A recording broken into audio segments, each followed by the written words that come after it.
कहते हैं चाइना ने सबसे पहले एग्जाम्स कराए थे 620 एडी, और उसके बाद जो ये मॉडर्न एजुकेशन सिस्टम है, इसके मॉडर्न एग्जामिनेशन सिस्टम है, वो अंग्रेज आए, ईस्ट इंडिया कंपनी आई, उन्होंने करवाए लगभग 1880 1890 के करीब। और तब से लेके हम परेशान हैं अब तक। कितनी जनरेशन चली गई हैं, सब एग्जाम दे दे के परेशान हैं। कुछ एग्जाम देते हैं पढ़ने के लिए, पास होने के लिए, अच्छी डिग्री के लिए, कुछ देते हैं सरकारी नौकरी, प्राइवेट नौकरी के लिए, कुछ हम बस किसी यूनिवर्सिटी में दाखिल हो जाएं इसके लिए। बहुत सारी चीज़ें साहब। और ये एग्ज़ाम्स की जो टेंशन है ये ख़त्म होती है एस्ट्रोलॉजी से। क्या हो पाती हैं या नहीं हो पाती, ये सारे सवाल आज मैं पूछने वाला हूँ। नमस्कार, मेरा नाम आरजे अभी, इस चैनल पे नया हूँ। एक कमाल की सीरीज़ पॉडकास्ट की शुरू हो रही है। मेरे साथ आपके और मेरे होस्ट भी हैं। आपका तो इस चैनल का होस्ट मैं हूँ, बट इस जगह के, इस चैनल के जो रियल होस्ट हैं वो गेस्ट बन के आए हैं और जिनसे हम सवाल पूछने वाले हैं। नमस्कार, स्वागत है आपका। जय श्री राम। जय श्री राम। सभी को जय श्री राम। जैसा कि आप सभी जानते हैं, मेरा नाम आचार्य पीयूष वशिष्ठ है और पिछले लगभग 15-16 वर्षों से मैं ज्योतिष विषय में अपना अध्ययन कर रहा हूँ। रिसर्च साथ में चल रहा है और बहुत सी कुंडलियों का एनालिसिस अभी तक किया है। ज्योतिष शास्त्र में रेमेडियल एस्ट्रोलॉजी पर और करियर एस्ट्रोलॉजी पर मेरा थोड़ा सा एक्सपर्टाइज है, जो उसी को लेके आज हम यहाँ कुछ बातें इनके साथ में करेंगे। आचार्य जी, सबसे ज़्यादा टेंशन बच्चों को और माता पिता जो होते हैं उनको दोनों को है। भगवान का नाम जपते रहते हैं, एग्ज़ाम आते हैं तो बिल्कुल एग्ज़ाम में बच्चे ने अच्छे मार्क्स ले लिए, चाहे ख़राब मार्क्स लिए, पता नहीं है, बट वो मार्क्स जैसे तैसे आए हैं, जो भी आए हैं, बढ़िया और ख़राब, वो तो बच्चे की मेहनत थी। पर उसके बाद सब्जेक्ट लेना एक बहुत बड़ा चैलेंज है, उसकी बहुत टेंशन रहती है। एस्ट्रोलॉजी सब्जेक्ट लेना, चाहे 10वीं के बाद सब्जेक्ट लेना हो या फिर हमें सेलेक्ट करना हो 12वीं के बाद कि हम कौन सा फील्ड में जाएं, वो कैसे एस्ट्रोलॉजी उसमें मदद करेगी सेलेक्ट करने में? देखिए, हर व्यक्ति का नेचुरल टैलेंट डिफरेंट होता है। कुछ उसके जीन्स पे डिपेंड करता है, कुछ उसके पुराने संस्कारों पे डिपेंड करता है। जीन्स को हम साइंस से डिफाइन करते हैं, देख पाते हैं, और पुराने संस्कार कैसे बने ये एस्ट्रोलॉजी बताता है। फॉर एग्जांपल, मान लीजिए किसी व्यक्ति की कुंडली में, उसकी हॉरोस्कोप में सूर्य अगर बहुत स्ट्रांग है तो वो एक अच्छा डॉक्टर बन सकता है जी। अगर किसी के चंद्रमा और शुक्र ठीक हैं तो वो एक अच्छा स्टोरी राइटर बन सकता है, वो एक इंटीरियर डेकोरेटर बन सकता है, डिज़ाइनिंग के काम कर सकता है, कला वाले काम करते जी बिल्कुल। बुध अगर स्ट्रांग है तो मैथमेटिक्स का वो अच्छा जानकार बन सकता है। अगर हम उसकी कुंडली देख के प्रॉपर उसके हिसाब से सब्जेक्ट उसे दिलवाएंगे तो अपनी फील्ड में जल्दी सफल होगा। वरना होगा क्या कि आपने अगर एक मैथ्स के बच्चे को पेंटिंग पकड़ा दी, आर्ट के फील्ड में लेके गए, तो वो कहीं सक्सेसफुल नहीं होगा, बहुत दिक्कत आएंगी उसको। तो एस्ट्रोलॉजी इस तरीके से आपका बच्चा पास होता है, नंबर जो आते हैं, इस तरीके की चीज़ें आपको देनी है, तो पहले एक बार कुंडली पे आप ध्यान दें, कुंडली चेक करवाएं। आचार्य जी जैसे बहुत सारे एक्सपर्ट्स हैं, उनसे भी, हमसे भी आप कनेक्ट हो सकते हैं। दूसरा सवाल मेरा ये है कि बहुत सारे बच्चे परेशान रहते हैं कि उनका पढ़ाई में मन नहीं लगता या मन भटक जाता है। हाँ जी। पेरेंट्स परेशान रहते हैं कि बच्चा मोबाइल में या इजीली उसका मन डाइवर्ट हो जाता है, पढ़ाई में बैठता है, 5 मिनट बाद कहीं और कुछ और चीज़ें करने लग जाएगा। बहुत बड़ी समस्या है जी। कैसे बचें इससे? इसका ईजी उपाय कोई हो तो बता। देखिए, सबसे पहले तो इन जनरल आप सोशल मीडिया से इनसे बच्चों को थोड़ा दूर रखें स्टार्टिंग से ही। मोबाइल सबसे बड़ी समस्या है। बिल्कुल। ज्योतिष में मोबाइल का मतलब होता है राहु। राहु टेक्नोलॉजी का कारक है। और ये राहु ज्योतिष में, राहु ने जब सूर्य भगवान को परेशान किया था तो राहु ऐसा ग्रह सबको परेशान करता है। और वो सेम चीज़ आज भी चल रही है कि बच्चों को मोबाइल ने, डिजिटल दुनिया ने बहुत परेशान किया हुआ है। बाकी कंसंट्रेशन डिपेंड करता है आपके कुंडली में चंद्रमा पर। चंद्र ज्योतिष में लिखा है कि चंद्रमा मनसो जाता है। चंद्रमा हमारे मन का कारक है। मन कितना लग पाता है, नहीं लग पाता है, ये चंद्रमा पर डिपेंड करता है। तो अगर किसी की कुंडली में चंद्रमा ठीक है, चंद्र ग्रहण योग बना गया, विष योग बना गया, तो हो सकता है कि उसका मन ना लगे। लेकिन चंद्रमा अगर अच्छा है तो वो घंटे घंटे पढ़ सकता है। तो एस्ट्रोलॉजी के हिसाब से अगर अपन देखें तो एक बार कुंडली टेस्ट करवा के देन चंद्रमा को ठीक करने के कुछ उपाय करने चाहिए। इन जनरल अगर आप रेमेडी पूछेंगे तो मैं आपसे कहूँगा कि अगर कोई व्यक्ति शुरू से ही सरस्वती मंत्र का थोड़ा जप करे एकाग्रता के लिए। कौन सा मंत्र है वो बता दीजिए। देखिए, सरस्वती मंत्र जो है ओम ऐं नमः, ये मंत्र है। कालिदास जी, जो कि बहुत ही, ऐसा मान लीजिए स्टार्टिंग में कुछ भी नहीं आता था उनको, तो जो महामूर्ख की श्रेणी में आते थे कि वो जिस डाल पे बैठे थे उसी को काट रहे थे। तो विद्योत्तमा जो थी, उनसे उनका विवाह हुआ और विवाह भी किए, पीछे भी एक लंबी स्टोरी है।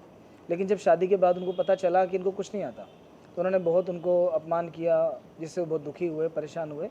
बाद में उन्होंने माँ सरस्वती की आराधना की और इसी मंत्र की आराधना की, ओम ऐं नमः। और इस मंत्र की आराधना से वो महाकवि बन गए। उन्हें हम इंडिया का शेक्सपियर कहते हैं। बहुत अच्छे काव्य उन्होंने लिखे हैं, काफ़ी सारी उनकी रचनाएं हैं, अभिज्ञान शाकुंतलम वगैरह। तो अगर बच्चों को शुरू से हम सरस्वती आराधना करवाएं या गणेश जी की आराधना करवाएं, उससे एकाग्रता बढ़ाने में मदद मिलती है। एक सवाल मेरा रिवीजन को लेकर भी है। बच्चे पढ़ते हैं, रिवीजन करते हैं, सुबह सुबह 4 बजे उठ के, और मेरे नाम साहब मेरे बड़े घर के वही कहते थे सुबह पढ़ो 4 बजे, 3:30 बजे, 4 बजे, 5 बजे, फिर आप अपने डेली दिनचर्या करके स्कूल चले जाओ, आपको याद रहेगा हमेशा। कितना ज़्यादा कारगर है ये, और क्या इसका भी एस्ट्रोलॉजी से कोई लिंक है? देखिए क्या होता है कि जैसे हमारे बॉडी में एक बायोलॉजिकल क्लॉक है, वो क्लॉक क्या है, उसका स्टार्टिंग हो जाता है सुबह 4 बजे से। ओके। 4 बजे हमारे शरीर में एनर्जी लेवल बहुत हाई रहता है। सूर्य के उगने के बाद वो और अच्छा होता है, 12 बजे तक हाई बना रहता है। तो आप ये मान सकते हैं कि जो पढ़ाई आप सुबह 4 से दिन के 12 तक करेंगे, वो पढ़ाई आप बहुत अच्छे से कर पाएंगे, कम टाइम में ज़्यादा कवर कर पाएंगे, लंबे टाइम आपको याद रहेगा। लेकिन जैसे जैसे दिन ढलेगा या रात होगी, वैसे वैसे आपको मेहनत ज़्यादा करनी पड़ेगी, शरीर में सुस्ती भी आती है। प्लैनेट्स के अकॉर्डिंग मॉर्निंग का टाइम सूर्य का होता है और इवनिंग का टाइम शनिदेव का होता है। तो अगर मान लीजिए कोई व्यक्ति सुबह पढ़ेगा तो ज़्यादा अच्छे से याद रहेगा। लेकिन कभी कभी क्या होता है, हर व्यक्ति का एक बॉडी टाइप भी अलग अलग होता है। इन केस जैसे आपकी कुंडली में या किसी की कुंडली में सूर्य अगर नीच राशि में है, तो उनके लिए उठना सबसे बड़ी महाभारत है। आप देख लेना प्रैक्टिकल करके, जिनकी भी कुंडली में सूर्य नीच का है, 90% लोग लेट उठते हैं। और जिनका भी सूर्य बहुत अच्छा है या सूर्य लग्न में पहले फर्स्ट हाउस में है, दोपहर का जन्म है, उनको अपने आप ही 4 बजे 5 बजे उठने की आदत है, उनको सिखाना नहीं पड़ता। तो अगर रिवीजन अपने बॉडी टाइप के हिसाब से किया जाए, कि कुछ लोगों को क्या लेट नाइट तक पढ़ना पसंद है। शनि जब ज़्यादा स्ट्रांग होता है, मान लीजिए शनि ने शश योग बना दिया, अपनी राशि में शनि है, तो उसको लेट तक पढ़ने का मन करेगा। उसकी एनर्जी लेवल स्टार्ट होगा शाम 4 बजे के बाद। तो कुंडली दिखवा के उसके अकॉर्डिंग आप कर सकते हैं। बाकी थोड़ा मेहनत करनी पड़ेगी, सुबह पढ़ेंगे तो हमें सूर्य की एनर्जी का भी लाभ मिलेगा, तो वो ज़्यादा अच्छा है। एक और चीज़ है, अगर मैं बात करूं एंड टाइम पे आके पढ़ाई शुरू करते हैं, एग्जाम से 1 महीने पहले पढ़ूंगा, 15 दिन बचते हैं, हाँ पढ़ूंगा, 7 दिन बचते हैं, हाँ तो पढ़ ही लूंगा, फिर 1 वीक सीरीज से निपटा देते हैं पूरे एग्जाम को। एग्जाम पास हाँ, सो वो पास भी हो जाते हैं। पर ऐसा क्यों होता है? इसका भी कोई एस्ट्रोलॉजी का कारण है? और कुछ लोग मैंने देखे हैं कि वो लास्ट टाइम पे पढ़ते हैं और तो भी बहुत अच्छे नंबर आते हैं, और कुछ लोग पूरे साल पढ़ते हैं तो भी नहीं आते। तो इसका भी बताइए कि इसका कारण क्या है? देखिए, हमारे शास्त्र में लिखा है ग्रहाधीनम जगत सर्वम। ये सारा संसार ग्रहों के अधीन है, जैसा ग्रह चलाते हैं वैसा वैसा व्यक्ति चलता है। क्या होता है कि हमारे पूर्व जन्म के प्रारब्ध के अनुसार कुंडली बनती है। ओके। अभी जिस किसी व्यक्ति की कुंडली में शनि या राहु ग्रह इफेक्टिव है, वो व्यक्ति थोड़े सिस्टमेटिक कम होता है। उनके घर में आप देखोगे अलमीरा होगी तो एकदम मैसी अलमीरा मिलेगी, सामान फैला देंगे इधर उधर, लाइफ में सिस्टम नहीं होगा, कभी टाइम टेबल से नहीं चल पाएंगे। और अगर किसी का बृहस्पति ठीक है, बुध ठीक है, तो वो बिल्कुल हर एक चीज़ प्लान करके, जजमेंट करके, जचा जचा के काम करेंगे। तो ये सब ग्रहों का खेल है। लेकिन अगर मान लीजिए कि जैसे कोई व्यक्ति बहुत ऐन वक्त पे पढ़ने वाला है, तो 100% राहु या शनि की दृष्टि उसके चंद्रमा पे, लग्न पे कहीं ना कहीं है, उनका उपाय करेंगे तो स्वभाव चेंज हो जाएगा। पूरा नहीं होगा पर थोड़ा फर्क आएगा उसमें। कुछ ऐसे भी एग्जाम्स हैं, कुछ ऐसे बच्चे भी हैं जो एंड टाइम पे मतलब ये देखते हैं कि उन्होंने पूरे साल मेहनत की है। एक चीज़ और मैं जानना चाहता हूँ, मेरे काफ़ी सारे ऐसे दोस्त हैं जो 10वीं तक बहुत अच्छा पढ़ते थे, मतलब मेरी क्लास में टॉप 3 में वही लड़के लड़कियाँ थे। बट आज मैं देखता हूँ तो वो किसी न किसी नशे में पड़ गए हैं, गलत राह पे आ गए हैं, दोस्ती में यारी में साथ चले गए हैं। ऐसा क्या, मतलब इसका भी कारण कहीं कुंडली में या एस्ट्रोलॉजी में ऐसा होता है? एस्ट्रोलॉजी एकदम साइंटिफिक सब्जेक्ट है, हर चीज़ का आंसर है उसमें। प्लीज़ बताइए, ऐसा क्यों होता है? ऐसा केवल दशाओं का खेल है। हमारे कुंडली में 120 साल की आयु मानते हुए सभी जो 9 ग्रह उनको कुछ कुछ समय दिया हुआ है। एग्जाम्पल के लिए मान लीजिए मंगल का टाइम 7 साल का है, तो अभी क्या है, जैसे मेरे एक मिलने वाले हैं, उनका जैसे आप बता रहे हैं ठीक वैसे ही बहुत अच्छा समय चल रहा था, सब कुछ ठीक था। मंगल उनकी कुंडली में उच्च राशि का था। जैसे ही मंगल की दशा खत्म हुई, मंगल के बाद राहु स्टार्ट हो जाता है। राहु बिल्कुल ख़राब कंडीशन में था, सूर्य के साथ भी था। राहु आते ही वो बच्चा अभी इस कोविड के टाइम से एकदम चेंज हो गया। अगर अपन रीज़न ढूंढेंगे तो कोविड का रीज़न है कि कोविड में उसको थोड़ा सा क्या अंदर रहना पड़ा, फ़ोन मिल गया, टैब मिल गया, और ऐसी संगति मिल गई कि उसके बाद से उसने नशा करना शुरू कर दिया। जो टॉपर था वो पास भी नहीं हो रहा। अब ये कंडीशन है, पेरेंट्स परेशान है। तो ये सब दशाओं के कारण होता है। जैसे ही आपको किसी खराब ग्रह की दशा आती है तो आपका जीवन चेंज हो जाता है। आप देखेंगे कि एक निश्चित समय तक कोई व्यक्ति नॉर्मल लाइफ जी रहा है, अचानक से राइज होना स्टार्ट हो जाता है। 2-4 साल ऐसे आते हैं कि पूरी लाइफ बदल देते हैं उसकी। ये सब दशाओं का है। तो पहले से आप कुंडली दिखवा के रखिए कब कोई ख़राब दशा स्टार्ट हो रही है। रेमेडियल एस्ट्रोलॉजी के हिसाब से कुछ उपाय कीजिए, उसके बच्चे का स्पेशल ध्यान रखिए। मान लीजिए अभी किसी को चंद्रमा में केतु आने वाला है और बच्चा कोई एग्जाम दे रहा है, तो उस समय उसका विशेष ध्यान रखिए, क्योंकि उसका चंद्रमा में केतु या चंद्रमा में शनि का मतलब उसको स्ट्रेस होने वाला है। रीजन चाहे कुछ भी बनेगा, ये सब दशाओं का काम। इन जनरल, आखिर में मैं आपसे जानना चाहूँगा, इन जनरल कौन से समाधान करने चाहिए, कोई 3 समाधान बता दीजिए मुझे, जो कि हर इंसान, हर बच्चे को, पेरेंट्स को, जो वर्किंग कल्चर में है लोग, उनको करने चाहिए जिससे कि उनकी ज़िंदगी आरामदायक चलती रहे। देखिए, बहुत से उपाय, बहुत से ग्रह, बहुत सी चीज़ें हैं, बहुत सारे, अगर आप पर्टिकुलर जानना चाहेंगे तो कुंडली दिखवानी पड़ेगी।